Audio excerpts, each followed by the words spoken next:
What tension would be needed in a cable with a mass per unit length of half a kilogram per meter for wave pulses to travel through the cable at 120 meters per second?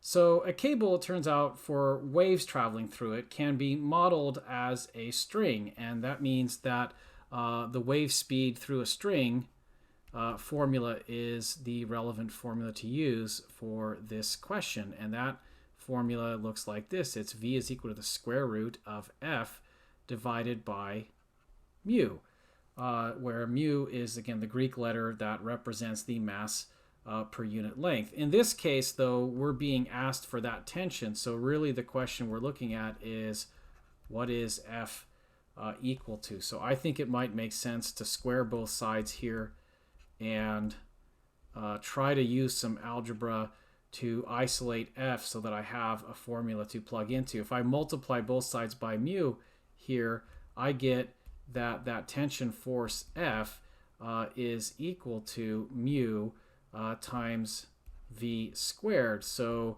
that means I'd want to calculate 0.5 kilogram per meter multiplied by 120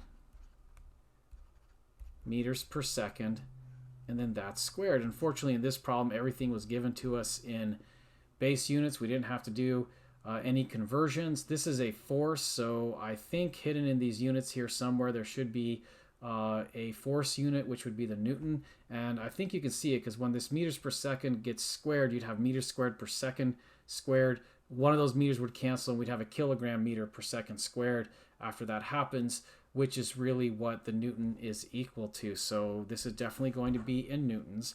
And my calculator says that this is 7,200.